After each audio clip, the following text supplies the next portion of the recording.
Jadi kita bisa lihat Yesus ini datang ke dunia dan memang nggak takut apapun. Mulai dengan contoh hari ini dalam Matius 8 ayat yang ke-23.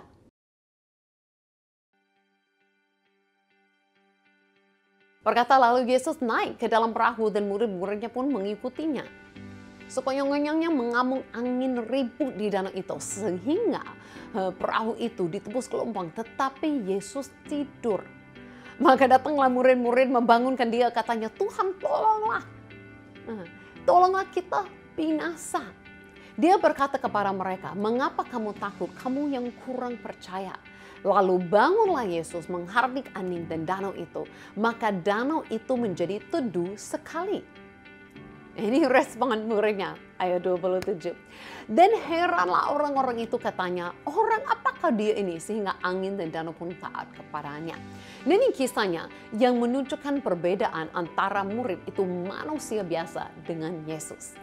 Nah, ada badai. Ini perahu mulai penuh dengan air. Saya juga pernah alami hal ini. Nah, saya ingat orang yang di dalam itu perahu kecil bersama dengan saya di laut, kebanyakan tidak bisa berenang. Saya bisa ingat paniknya orang. Saya bisa ingat persis ya, pernah saya lihat orang dalam situasi seperti ini. Mereka ketakutan, pucat ya, sampai kelihatan orang bule seperti saya ya, begitu putih ya mukanya.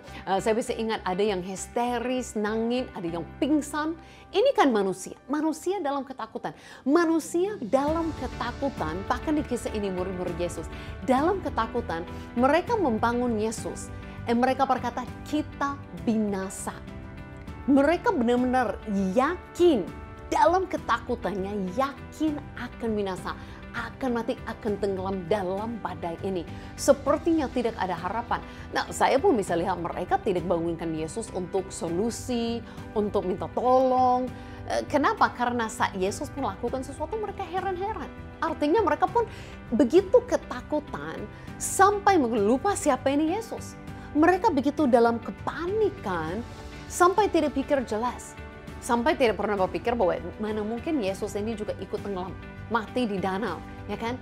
Nah, ini ketakutan, kepanikan manusia saat ada yang masalah datang, saat ada badai datang, saat ada yang mengancam kita dengan tidak aman datang.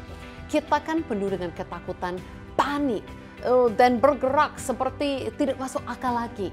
Tapi dibandingkan dengan Yesus, Yesus tidak takut apapun. Kita bisa lihat Yesus pun tidak takut kepada bencana alam. Mungkin kita pikir manusia, mungkin kita tidak terlalu takut. Tapi kalau bencana alam itu sesuatu yang besar yang kita tidak punya kendali.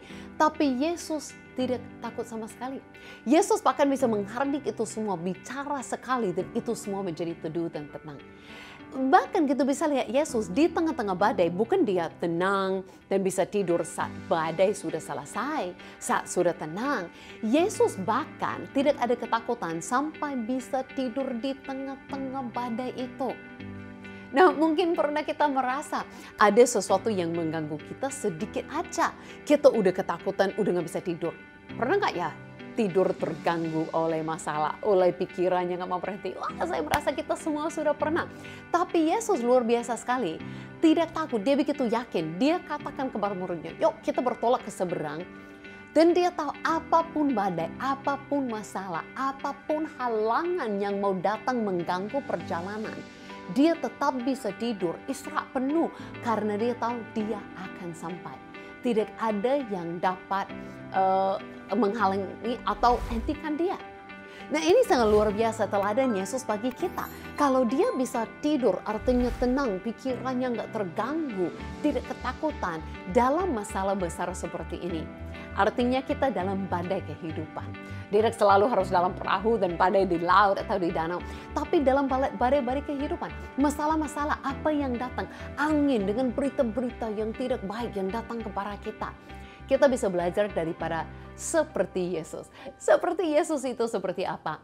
Dengan dia tenang di tengah-tengah badai, tidak ketakutan.